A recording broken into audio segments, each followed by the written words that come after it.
Alors nous allons traiter maintenant d'un autre sujet tout à fait différent des autres sujets que nous avons traités jusqu'à présent. C'est la vie spirituelle du couple. Et peut-être curieusement, c'est le thème qui me coûte le plus. C'est le thème avec lequel je suis le moins confortable. Pourquoi? Parce que premièrement, je ne vous connais pas les uns les autres, de votre chemin de vie spirituelle, ou le non-chemin, parce que même si la plupart d'entre vous vous êtes baptisés, mais vous n'avez pas forcément transformé l'essai, c'est-à-dire pris à cœur ce baptême et cette rencontre avec le Seigneur. D'autres oui. Et puis la question de la vie spirituelle est une question qui est compliquée. C'est compliqué parce que dans mon métier, entre guillemets, on a une obligation de moyens, mais pas une obligation de résultat. Le résultat, par exemple, d'une retraite, c'est le fruit de la grâce. C'est-à-dire, ce que vous allez retenir de ce temps que vous avez vécu à l'abbaye, c'est le fruit de la grâce. Et donc, c'est d'autant plus complexe que je ne sais pas ce que vous retiendrez des pauvres paroles que je vous ai dispensées durant ces enseignements, et ce que le Seigneur a pu vous dire dans la liturgie, dans sa parole, et de là où vous en êtes dans votre vie de foi. Cependant, il me paraît très important d'aborder la question de la vie spirituelle du couple. Parce que la vie spirituelle du couple, ça touche à l'intimité, au cœur du couple. Dans le parcours que j'utilise pour préparer au mariage, je pose la question, est-ce que vous êtes un soutien pour la vie intérieure et spirituelle de votre conjoint? Intérieur et spirituel, c'est pas pareil. Intérieur, c'est tout ce qui est la vie des émotions, la vie on peut dire, de la psychologie. Et c'est important parce que les émotions disent quelque chose de nous, à tel point que saint Ignace de Loyola, le fondateur des Jésuites, que vous connaissez bien,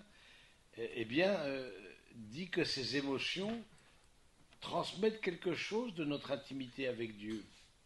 Les émotions ne sont pas à mettre de côté, ni à mettre sous le boisseau, mais au contraire à les prendre au sérieux et de dire, ça dit quelque chose de notre rencontre avec le Seigneur. Ça indique, à travers consolation et désolation, ça indique notre rapport avec Dieu.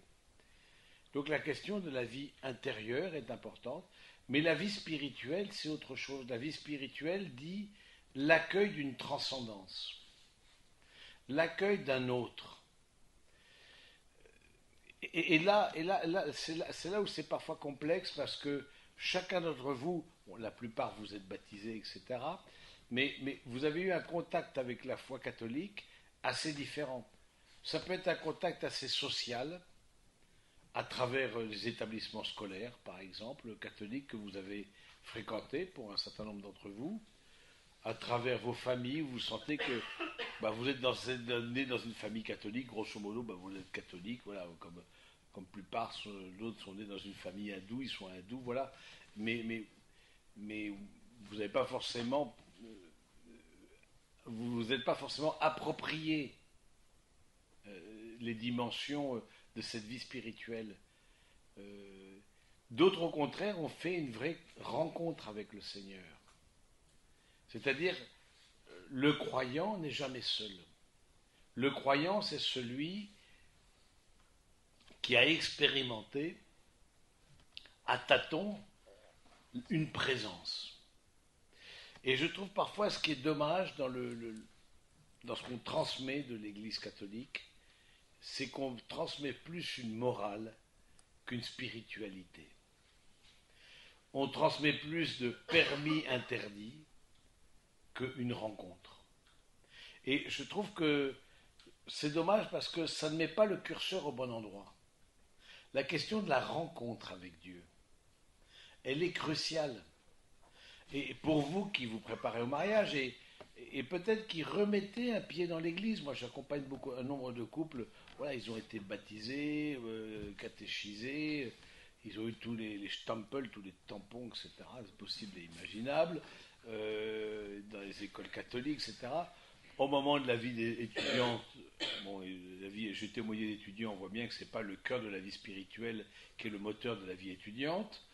Mais bon, et puis arrive le mariage. Le mariage, vous rentrez dans une transmission. Transmission des gènes, transmission d'un patrimoine, transmission d'une foi.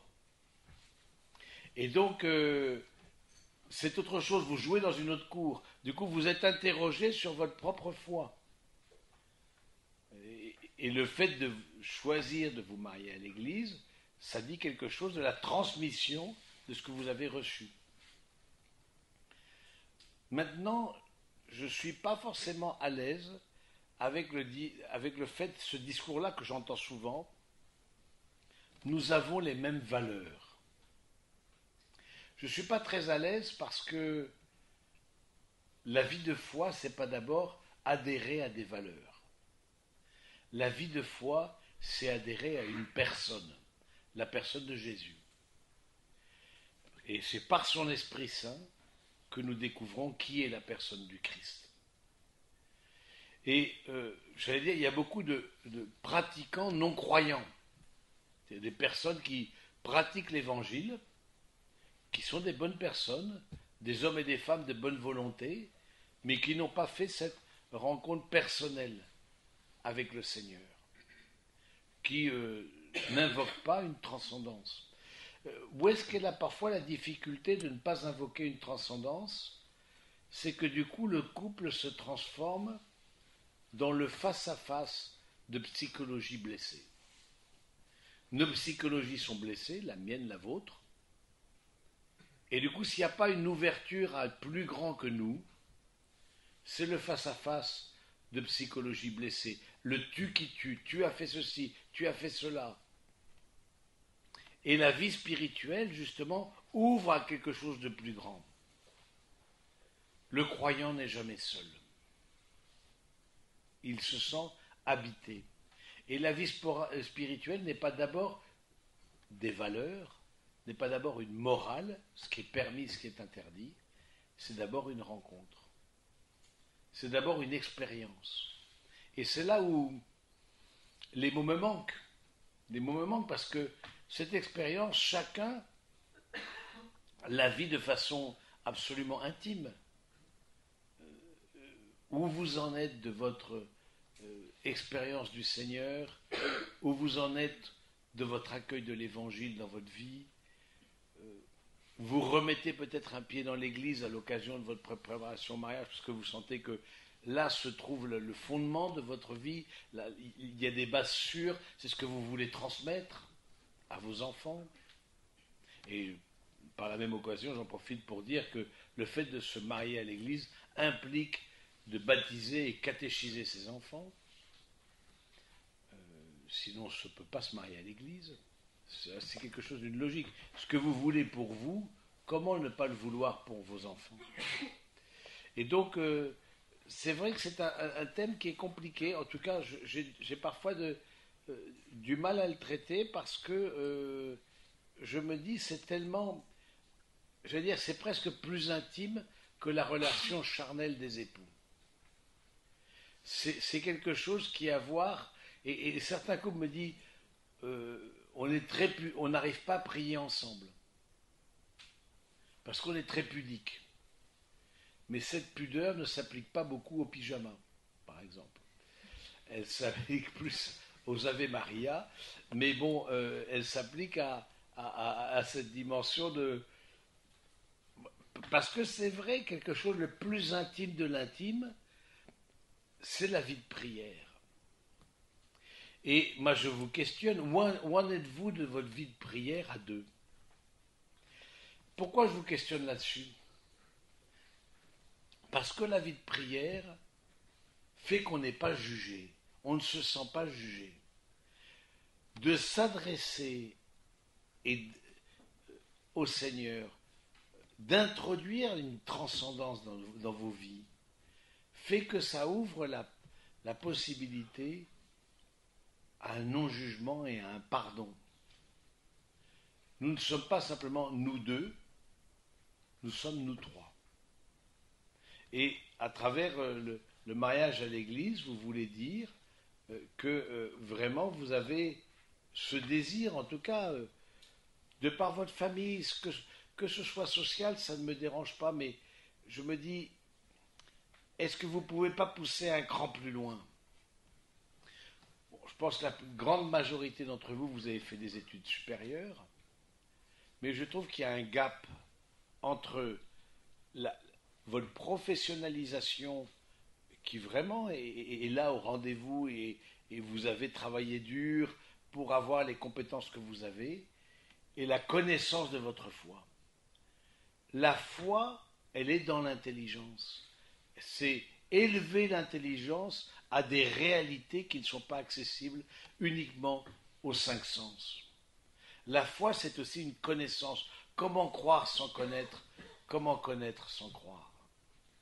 Et donc, je trouve que en tout cas, je vous invite à ce que ce mariage à l'église ne soit pas un one-shot, c'est-à-dire quelque chose d'une sorte de moment de spiritualité, et que l'autre moment de spiritualité soit votre enterrement, par exemple. Bon, ce serait un petit peu dommage. Ce sera aussi un moment de spiritualité, vous serez moins acteur. Et donc, du coup, de se dire que où est-ce que vous en êtes de votre formation chrétienne? On sait bien la question de la formation dans les entreprises, c'est quelque chose qui est permanent. Il y a non seulement votre formation initiale, les écoles, la faculté que vous avez suivies, etc. Mais on voit bien que dans le monde de l'entreprise, dans le monde du travail, la formation, elle est continue. Il en va de même dans la vie spirituelle. La formation, elle est continue. C'est pas juste la formation initiale que vous avez. Si vous en êtes resté au catéchisme de votre première communion, alors que par ailleurs, vous êtes ingénieur, vous êtes avocat, vous êtes comme ingénieur commercial, vous êtes, voilà, des compétences que vous avez, vous êtes notaire, vous êtes juriste, vous êtes... Parce que, où est le problème? C'est que celui qui a grandi, c'est-à-dire celui qui a grandi en formation professionnelle, juge l'enfant de la première communion. Ça, c'était bien quand j'étais enfant. Mais maintenant, c'est plus vraiment d'actualité, puisque moi je suis ingénieur, je suis avocat, je suis notaire, je suis graphiste, voilà, je suis commercial, j'ai toute une compétence, je suis auto-entrepreneur, voilà. Et si vous ne prenez pas au sérieux la formation spirituelle, et c'est vrai que l'Église catholique offre, j'allais dire, une étendue au niveau intellectuel impressionnante, un compendium intellectuel qui peut vraiment élever vos esprits. Et du coup, interrogez-vous durant cette préparation au mariage, au niveau de vos lectures, est-ce que vous avez pris le temps de lire, de travailler ensemble un certain nombre de choses, au niveau de votre formation, il y a beaucoup de choses qui existent en podcast, etc., sur Internet, sur le couple, mais aussi de votre connaissance de Jésus. Est-ce que vous avez lu déjà un évangile en entier? Dans les couples que j'accompagne, je leur demande de lire l'évangile de Saint Luc, en entier. Parce que justement, que cette préparation au mariage ne soit pas juste la réponse à des valeurs ou au schéma familial. Tout le monde dans notre famille se marie à l'église. Très bien, je ne peux pas être contre. Mais vous sentez que, moi, comme prêtre, je me dis, oui, mais où est-ce qu'ils en sont de cette connaissance de Jésus? Où est-ce qu'ils en sont à l'âge adulte, à l'âge que vous avez, de cette expérience de foi? Où est-ce qu'ils en sont de leur vie de prière? Où est-ce qu'ils en sont du pardon? Parce que le pardon et la prière sont liés. Pardon et prière, c'est lié. Et donc, le fait d'être de pardonner, c'est aussi parce qu'on a estimé, on a expérimenté qu'on a été soi-même pardonné. Et l'expérience qui vous a été proposée hier soir, à travers la veillée de prière et d'adoration et de réconciliation, c'est justement cette expérience qui est aussi une expérience de couple, de fait de se pardonner. L'accueil d'une transcendance, et encore une fois, quand je dis l'accueil d'une transcendance, ça peut paraître un peu évaporeux, un peu pas très concret, mais de façon plus claire, peut-être plus concrète. L'accueil d'une transcendance, par exemple, est-ce que vous avez une croix? Est-ce que vous aurez une croix dans votre habitation, dans votre domicile? Est-ce qu'il y aura un coin prière? Est-ce que... Oui, l'accueil d'une transcendance, ça peut être tout simple.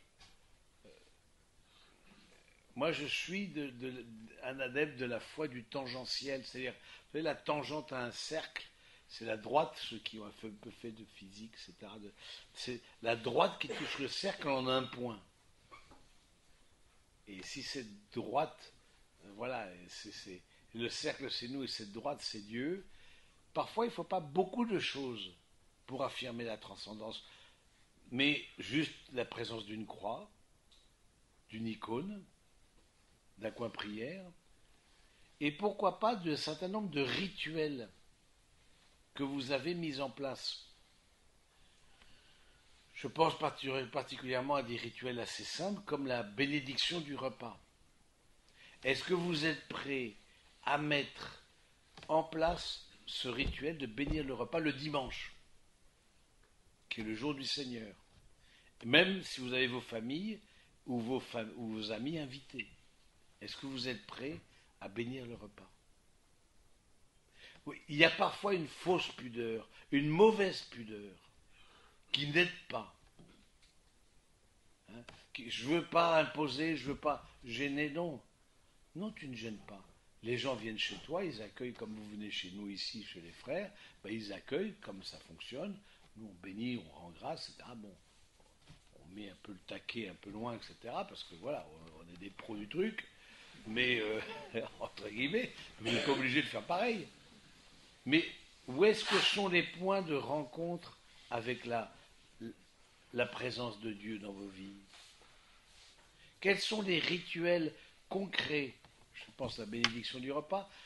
Moi, j'invite, j'accompagne quand c'est un couple catholique tous les deux, mais de par tradition, dans les écoles catholiques, baptisés, tutti quanti, bon. Mais ils disent eux-mêmes, mais nous, on n'est pas des pratiquants. On n'est pas des pratiquants ou occasionnels des grandes fêtes. Et je leur dis, mais pourquoi vous ne feriez pas un geste tout simple de vous bénir, comme ça, de tracer la croix sur le front de l'autre avant de vous coucher? C'est-à-dire que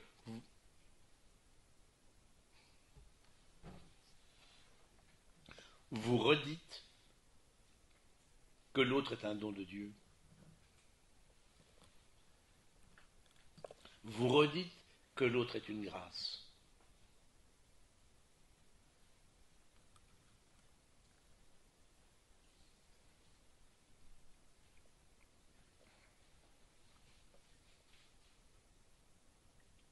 C'est important ça. Pourquoi?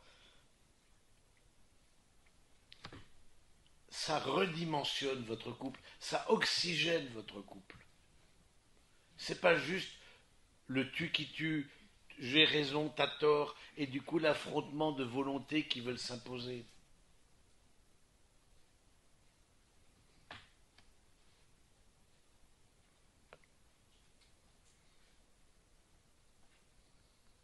Vous vous remettez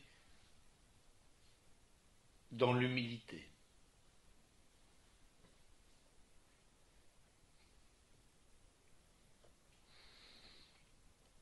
Dans l'humilité l'un face à l'autre.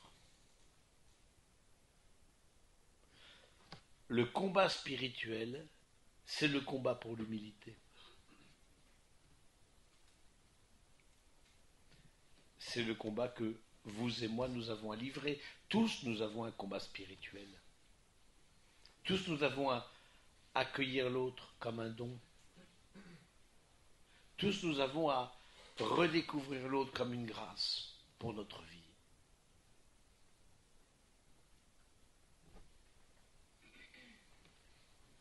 Mais vous comprenez bien que ce n'est pas spontané. Vous comprenez bien que découvrir l'autre comme une grâce pour sa vie, ça demande des moments où on remet ça dans la prière, on remet ça dans une expérience de foi, dans une pratique religieuse. La formation est importante, mais la pratique aussi est importante. Parce que la pratique, et c'est vrai que par le mariage, vous vous enracinez dans une transmission. Et entre autres, la transmission de la foi. Et du coup, alors, beaucoup de couples que j'accompagne, comme la majorité d'entre vous, j'imagine, sont des SPF, sans paroisse fixe. C'est-à-dire qu'ils vont, chacun, bon, quand on est jeune pro, comme ça, à l'âge que vous allez sur les week-ends, bon, éventuellement dans une messe, dans tout ça. Mais je pense que c'est bien de s'enraciner. C'est bien de s'enraciner. De dire, voilà, là où on va habiter, et même le lieu où on va habiter, est-ce qu'on prend comme critère de discernement du lieu où on va habiter, que ce soit un lieu où il y ait un soutien spirituel? Et du coup, posez-vous la question, où est-ce qu'on va s'enraciner concrètement dans une vie de foi, dans un lieu d'église, qui va nous porter, qui va porter nos enfants? Parce qu'il n'y a pas que vous qui êtes impliqués. Vous savez, rien, c'est important, rien dans l'église est solitaire, même si tout est personnel. Mais rien n'est solitaire.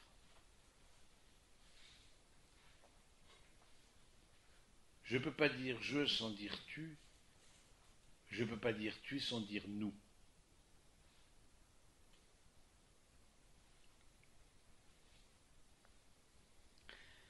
Et donc, même votre mariage, qui est un acte éminemment personnel, mais ce n'est pas un acte solitaire. Vous embarquez dans votre oui vos futurs enfants, vos familles, vos amis. Il y a un corps auquel vous appartenez par le baptême. Vous redites oui à cette appartenance au corps qu'est l'Église, à cette communauté des croyants, qui est imparfaite comme nous sommes imparfaits. Mais je trouve que, en tout cas, de redécouvrir cette grâce d'appartenir à un lieu qui vous porte, et que aussi à un lieu que peut-être vous serez amené à porter après. C'est un lieu où vous serez amené à donner comme couple, à témoigner. Vous vous rappelez, quand on a vu hier matin l'échange des consentements, il y avait la possibilité de prendre, acceptez-vous de prendre votre place dans l'Église et dans le monde? Est-ce que vous acceptez ça? Est-ce que vous acceptez que votre couple soit d'une certaine manière rayonnant autour de vous et rayonnant dans la foi? Je trouve que c'est quelque chose qui est très beau, qui invite à se poser des vraies questions.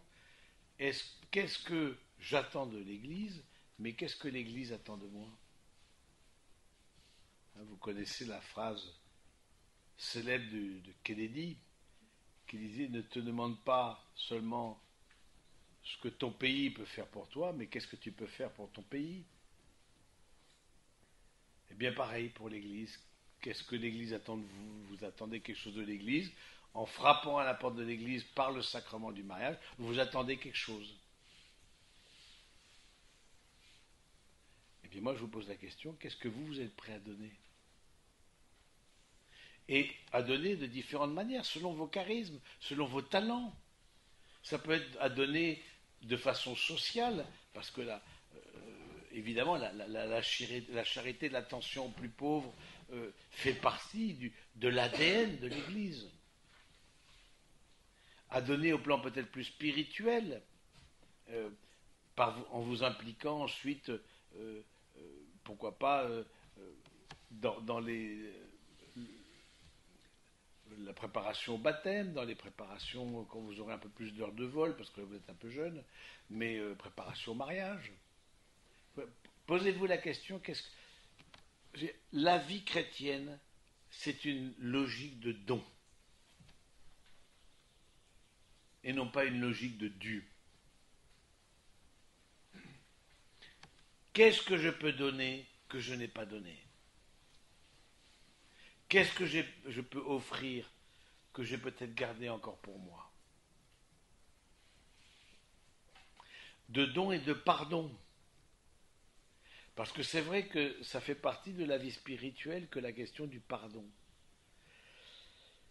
Le pardon, vous faites la différence entre pardon et réconciliation. C'est pas pareil, c'est deux choses différentes. Pardon et réconciliation. Réconciliation, il faut être au moins deux. Mais parfois, c'est pas possible. Parce que l'autre ne reconnaît pas la difficulté. Il ne voit pas. On voit des personnes un peu qu'on appelle toxiques, qui, eux, sont victimes et vous êtes coupables. Et ils ne reconnaissent pas jamais leur part de responsabilité. Il n'y a pas de réconciliation possible. En revanche, le pardon est toujours possible. Le pardon est quelque chose de personnel. À quoi est-ce qu'on voit qu'on a pardonné? Les injustices qu'on a pu subir dans nos familles, dans notre vie professionnelle, auprès de nos amis, ou même peut-être dans notre couple. À quoi est-ce qu'on voit qu'on a pardonné? C'est que on voit celui qui nous a fait du mal paisiblement. On est apaisé. Et puis plus encore, non seulement on est apaisé, mais on se réjouit du bien qu'il peut vivre et on s'attriste du mal, de la souffrance qui l'affecte. Et donc, pardonner fait partie, dans la vie spirituelle du chrétien, de quelque chose qui est tout à fait lié à la vie de prière. Prière et pardon sont liés. Parce que je prends conscience que moi-même, j'ai besoin d'être pardonné par le Seigneur. Moi-même, j'ai besoin d'une miséricorde. Parce que je ne suis pas parfait. Parce que voilà, j'ai des tas de défauts. La sainteté n'est pas la perfection. C'est pas l'impeccabilité, la sainteté. La sainteté, c'est la perfection dans l'amour, c'est-à-dire dans l'humilité. Et donc, et ça, nous en sommes tous capables. Être impeccable, je ne le suis pas. Vouloir grandir dans l'humilité, vouloir grandir dans l'accueil de l'autre tel qu'il est, et j'ai bien aimé l'homélie du Père Maximilien, que je trouve était très pertinente pour votre préparation au mariage, eh bien, vouloir grandir là-dedans, c'est un lieu de sainteté. Vous vous rappelez que, au fond, à travers la vie spirituelle, vous vous redécouvrez comme un don de Dieu, mais à travers la vie spirituelle, vous ouvrez à plus grand que vous. À travers la vie de prière, vous ouvrez à plus grand que vous. Posez-vous la question, quel temps de vie spirituelle nous allons prendre? Qu'est-ce qui peut-être s'oppose à la vie spirituelle? Je vois deux choses qui s'opposent. Un, le perfectionnisme. Deux, l'activisme. Perfectionnisme et activisme s'opposent à la vie spirituelle, s'opposent à la dimension contemplative de nos vies. Parce que la vie spirituelle, il y a une dimension contemplative. C'est accueillir la réalité comme un don, comme un cadeau, comme une grâce, et comme une action de grâce. La contemplation, ça nous pousse à l'émerveillement, et l'émerveillement nous pousse à l'action de grâce. C'est quoi l'action de grâce? C'est remercier. Est-ce que vous remerciez ensemble? Est-ce que vous vous remerciez l'un pour l'autre? Est-ce que vous rendrez grâce au Seigneur l'un pour l'autre? Et donc oui, c'est vrai que la vie spirituelle a des ennemis. Activisme et perfectionnisme sont les ennemis de la vie spirituelle. Parce que l'activisme, c'est quoi? C'est vouloir mettre dans 24 heures plus que 24 heures, c'est-à-dire blinder le temps et faire que les actions que je mène, les projets que je mène soient supérieurs à ma vie de foi, ce qui fait que je ne laisse plus de place pour la vie de foi dans mon couple, pour une dimension transcendante, pour un émerveillement. Je ne laisse plus de place. Parce qu'il n'y a plus de place, parce que j'ai tellement blindé l'agenda qu'il n'y a plus de place. Et la vie, le perfectionnisme, c'est un ennemi de la vie spirituelle, parce que le perfectionniste, c'est celui qui voit toujours le point noir dans la page blanche. Celui toujours qui voit ce qui ne va pas. Or, quand on est croyant, on est dans une confiance. Et non seulement une confiance, mais une bienveillance. Quand on est croyant, on est dans une bienveillance l'un envers l'autre. Oui, je vois tes défauts, je vois tes difficultés, mais je vois aussi tes charismes et je vois tes talents. Et donc, le perfectionnisme, certainement, s'oppose à la vie spirituelle, à la vie de foi, parce que c'est quelque chose qui, d'une manière ou d'une autre, nous enferme sur nous-mêmes, enferme l'autre, ne laisse pas la place à la fragilité. Est-ce que vous êtes capable de vous dire l'un à l'autre vos fragilités? Est-ce que vous êtes capable de vous dire l'un à l'autre vos points faibles? Le mariage, c'est l'union de deux pauvres. Et donc, de se dire, voilà, il y a des choses où j'y arrive pas, j'ai besoin de ton aide. Est-ce que le fait d'être avec l'autre, ça m'a tiré vers le haut? Est-ce que le fait d'être avec l'autre, ça m'a encouragé dans une plus grande dynamique spirituelle ou découragé? Ça m'a encouragé ou découragé dans mes projets?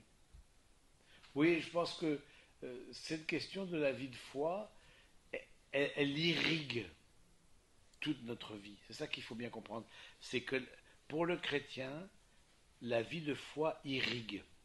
Ça vient donner à toute la vie, que ce soit la vie, on a parlé de la vie professionnelle, du rapport à l'argent, de la sexualité, des familles, du rapport aux familles, etc. Ça vient irriguer, ça vient illuminer toutes ces réalités. Ça vient redonner sens à toutes ces réalités. Et si vous êtes ici, c'est bien que vous êtes en quête de sens. C'est bien que vous êtes en quête de quelque chose qui donne une orientation à votre couple. Oui, je pense que c'est important de vous poser la question déjà, est-ce que vous avez pris le temps de prier ensemble? Est-ce que vous voulez faire un pas dans ce sens? Et parfois, encore une fois, il y a beaucoup de pudeur là-dessus. Mais de pudeur qui sont parfois mal placées. Voilà, prier ensemble, c'est se mettre ensemble face à quelque chose de plus grand que nous. C'est remercier, c'est accueillir l'autre comme un don. Et puis, posez-vous la question, où est-ce que nous en sommes dans les rituels? Qu'est-ce que nous voulons mettre en place pour qu'il y ait une certaine présence du sacré dans notre vie? Quelque chose qui nous dépasse. Qu'est-ce qu'on veut mettre en place? Qu'on ne soit pas juste le face-à-face de psychologie blessée, mais qu'on s'ouvre à plus grand, qu'il y ait une sorte de respiration, une oxygénation plus grande que nous-mêmes. Parce que le chrétien, c'est celui qui porte en lui-même plus que lui-même. C'est ça la définition du chrétien. Il porte en lui-même plus que lui-même. Il découvre que, comme dit saint Paul, nous portons dans des vases d'argile, c'est-à-dire nos humanités, des trésors. La foi chrétienne, c'est la foi, nous sommes notre religion, la religion chrétienne, c'est la religion du vertige. Ça veut dire quoi? Ça veut dire que C'est cette intuition, à tâtons, on perçoit que en nous et dans notre couple, il y a quelque chose de plus grand que nous-mêmes qui se joue. Il y a quelque chose de supérieur à nous-mêmes qui se joue. Et donc on veut ouvrir par la prière, c'est ouvrir à une transcendance, c'est ouvrir à une espérance, parce que c'est ouvrir à une espérance, clairement. Parce que le manque de vie spirituelle, c'est le manque d'espérance. On ne peut espérer que ce qu'on peut produire à nos propres forces, avec nos petits points. Mais nous, comme chrétiens, nous ne pensons pas comme ça. Nous pensons que même si nous sommes dans une fragilité, nous pouvons continuer à espérer, voire espérer contre toute espérance. L'espérance fait partie de la vie chrétienne. Elle irrigue la vie chrétienne. Et le manque d'expérience, disons, d'expérience religieuse, le manque de foi, le manque de pratique, le manque d'irruption du sacré dans vos vies, c'est synonyme d'un manque d'espérance. C'est-à-dire que vous dites, je ne peux que ce que je peux faire à vue humaine. Non, nous ne croyons pas ça. Nous sommes la religion du vertige. Parce que nous sommes la religion des médiations. Nous croyons que dans la médiation qu'est le conjoint, il y a la présence de Dieu. C'est pour ça que la relation avec Dieu ne s'oppose jamais à la relation avec le conjoint. La relation avec Dieu est dans la relation avec Dieu. C'est ça le sacrement. La relation avec Dieu, elle est là dans votre couple.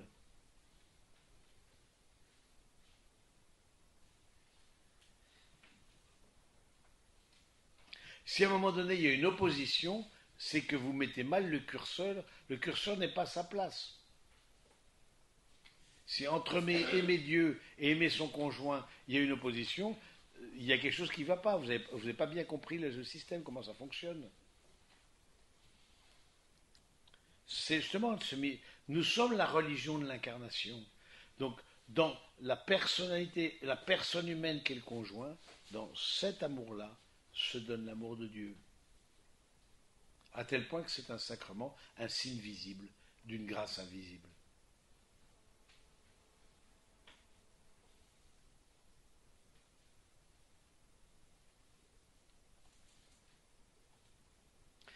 Alors c'est vrai que ça met tout de suite le curseur très haut, peut-être trop haut pour certains d'entre vous, mais peu importe.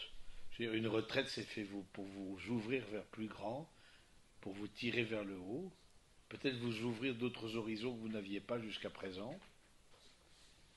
Une retraite, c'est fait justement pour vous inviter à une espérance plus que vous-même, plus d'aller au-delà de vos forces, de vos compétences, de vos professions. Nous sommes dans l'humilité. Demandons au Seigneur une grâce.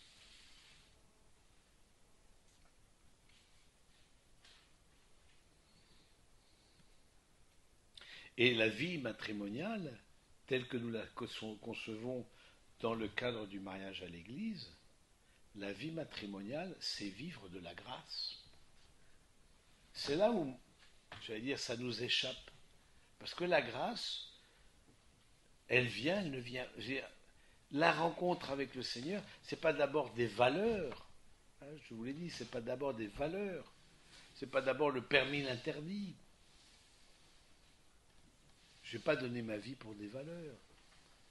J'ai donné la vie pour une personne. La personne du Christ.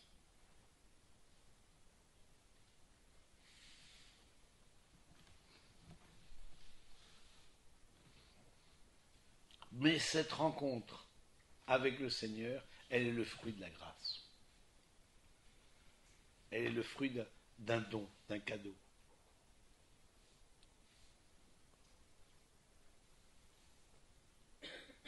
Alors, grâce qu'on peut demander le jour de vos noces, je vous l'ai dit, n'hésitez pas à demander des grâces. N'hésitez pas à vous ouvrir Le ciel s'ouvre pour vous ce jour-là.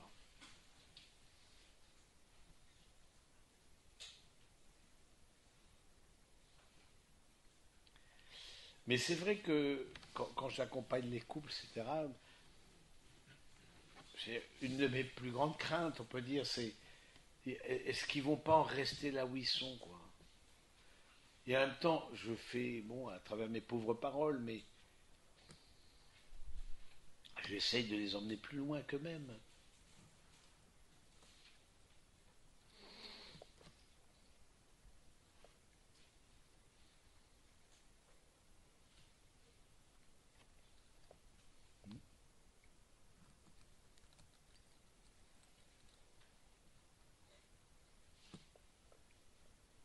Mais comment les ouvrir à plus grand?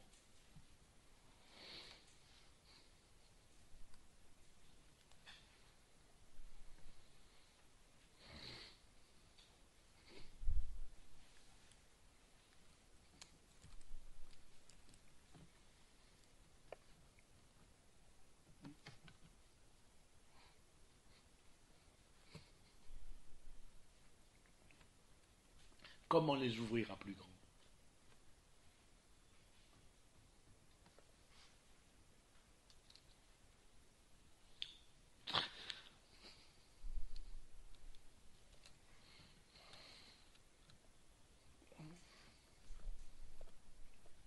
Être prêtre, c'est être pauvre.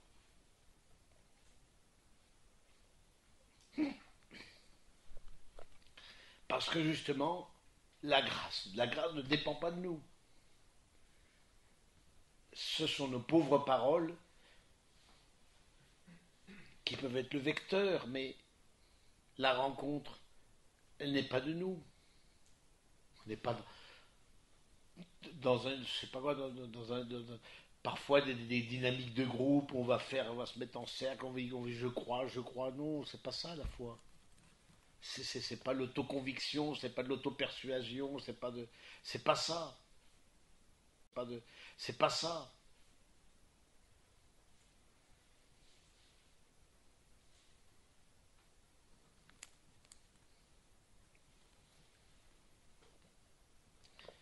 Laissez une chance au Seigneur de vous rejoindre et de vous emmener plus loin et de faire de vous des témoins.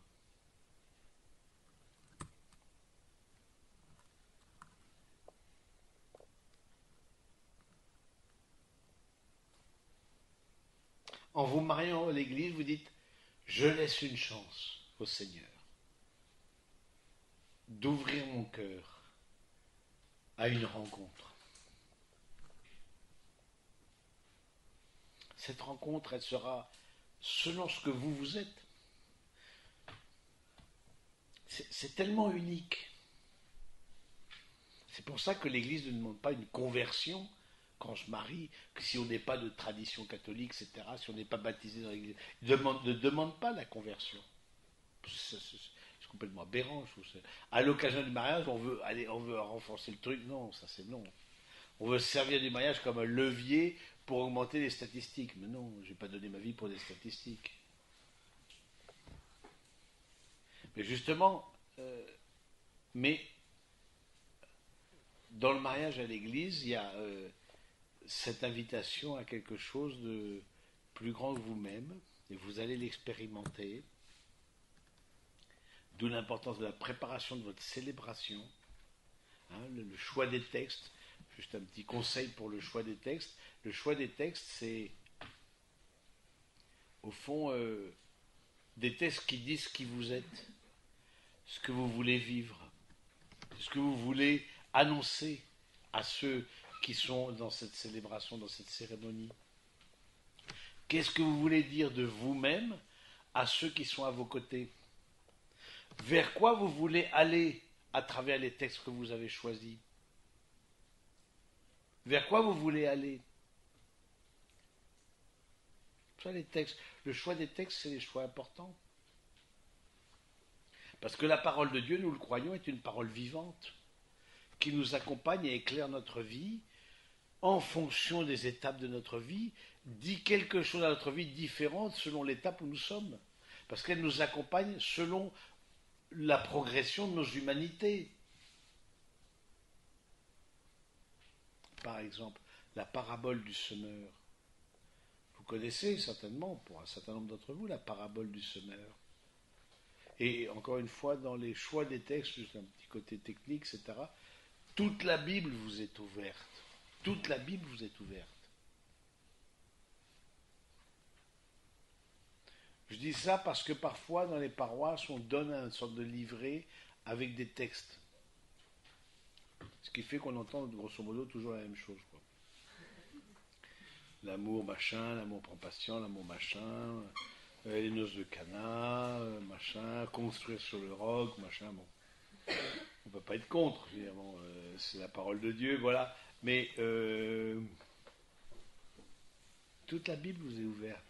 Je ne sais pas que je vous invite à innover pour innover, mais justement, cette connaissance, cette proximité de la parole du Seigneur vous donnera peut-être de choisir d'autres textes qui exprimeront à l'assemblée devant laquelle vous serez et exprimeront l'un face à l'autre ce que vous voulez porter. Du coup, dans le choix des textes, c'est intéressant de se poser la question, qu'est-ce que je veux vivre? Qu'est-ce que je veux transmettre? Quel est le charisme de notre couple? Quel est le don de notre couple?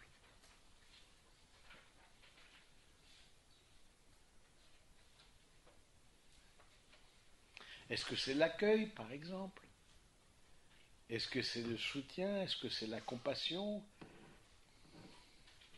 Est-ce que c'est l'annonce de l'évangile? Est-ce que c'est l'accueil du plus pauvre, le soutien à la personne qui est en précarité?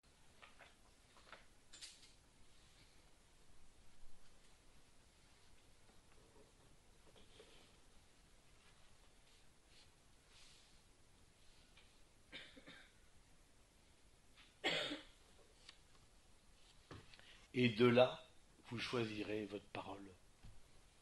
La parole exprimera qui vous êtes.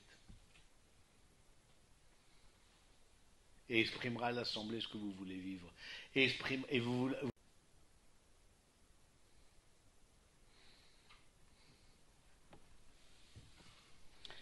Voilà, mes amis, ce que je voulais vous dire. Peut-être vous avez des questions à poser sur la vie spirituelle. Je ne prétends pas épuiser la question, mais oui, je vous en prie. Tout à l'heure, vous avez parlé du pardon. Oui. On peut élargir le sujet à une autre sphère que celle du couple, mais est-ce qu'on doit vraiment pardonner à quelqu'un qui ne nous a pas demandé pardon ou qui ne reconnaît pas ça? Alors, votre question, c'est de dire, est-ce qu'on doit pardonner à quelqu'un qui ne nous a pas demandé pardon ou qui ne reconnaît pas sa faute? Typiquement, la personne toxique, par exemple, la personne qui vous culpabilise, la personne qui vous a dit que vous étiez nul, la personne qui était injuste avec vous, etc. Et souvent, quelqu'un de proche. C'est là la différence entre pardon et réconciliation. Réconciliation, il faut être deux. Pardon, c'est une démarche personnelle. L'autre ne reconnaît pas, bon, pour X raisons. Mais moi, je veux, au nom du Christ, pardonne-nous nos offenses comme nous pardonnons à ceux qui nous ont offensés, comme nous répétons dans notre Père. Nous voulons laisser à l'autre une autre chance. Nous voulons ne pas enfermer l'autre dans ses défauts. Nous voulons, d'une certaine manière, nous apaiser aussi. Parce qu'une des vertus du pardon, c'est l'apaisement. L'autre a son chemin, il n'arrive pas à reconnaître ses problèmes, c'est son problème. C'est pas à toi de voir, c'est à lui de voir. Il n'a pas la lumière, il n'a peut-être pas l'humilité, on ne va pas se faire juge des intentions. Mais pour ce qui tient à moi, que je puisse penser à l'autre paisiblement et que je puisse lui désirer du bien, c'est ça le signe du pardon. Et ça, c'est dans un travail intérieur. Et c'est un travail dans la prière. Parce que je prends conscience aussi que moi-même, j'ai besoin d'être pardonné. Donc, cette question du pardon est très intimement liée à la vie spirituelle. Et un manque de vie spirituelle fait que on laisse des béances ouvertes euh, parce qu'on a été victime d'injustice dans nos familles, dans ceci, on était tous en ruminé, on est en train d'en vouloir, de râler, voire de désirer du mal pour l'autre. Au contraire, tu sens que tu as pardonné parce que dès qu'il vit quelque chose de bon, tu te réjouis. Et tu lui désires de vivre des choses bonnes. Je désire que toi tu vives des choses bonnes, même si tu m'as fait du mal, même si tu as été injuste. D'autres questions? Oui. Au sujet de l'enseignement en paroisse, est-ce qu'il vaut mieux privilégier la proximité géographique, avec des paroisses qui sont parfois un peu moribondes, Oui. ou bien alors Est-ce qu'on a le rôle joker? des affinités spirituelles, des liturgies Alors, je pense qu'aujourd'hui, voilà, ce que je vois le rôle joker, parce que c'est vrai que dans les paroisses, c'est quand même très pauvre. Ça dépend, mais bon, vous choisissez ce qui vous soutient et ce qui soutient votre famille. Peut-être quand vous serez assez solide, quand vous aurez transmis, peut-être vous serez un soutien pour votre paroisse qui vous dit, bon, est moribonde, etc. Comme beaucoup de paroisses, je veux dire que parce que les personnes sont déjà souvent âgées, ces personnes, voilà, on n'a pas la qualité de la liturgie qu'on a ici. Ici, on a une qualité de liturgie qui est extraordinaire. Je veux dire, bon, une qualité de chant, etc. Bon, tout ça, c'est pas au rendez-vous dans les paroisses. Mais bon, voilà, nourrissez-vous. Vous avez besoin, au début de votre vie matrimoniale, nourrissez-vous. Choisissez quelque chose qui vous porte. Ensuite, vous porterez. Oui. Qu'est-ce qu'on fait quand on a une certaine pudeur par rapport à l'expression de la foi? Parfois, premièrement, il y a des pudeurs mal placées. Un. Deux, vous êtes appelés comme couple à partager l'union intime des époux, etc., qui fait que, voilà, vous vous dévoilez, vous vous dénudez face à l'autre. Mais le dénudement n'est pas seulement corporel. Le dénudement est aussi spirituel. Et c'est vrai que ce que vous dites, c'est juste. C'est que j'entends beaucoup de gens dire nous avons trop de pudeur. Parce que derrière ça, moi j'entends nous n'avons pas assez de confiance l'un envers l'autre. J'entends ça. On pense être jugé. On pense que l'autre va se moquer de nous si on va prier. Si on va, on pense être jugé par l'autre. Or, dans la prière, on ne juge pas. Donc, une étape de franchissement d'un couple qui fait que vraiment, c'est qu'on peut exprimer ensemble, face au Seigneur, face à une bougie, des choses toutes simples, une bougie, une icône, etc., on peut exprimer nos intentions. On peut rendre grâce. On peut se demander.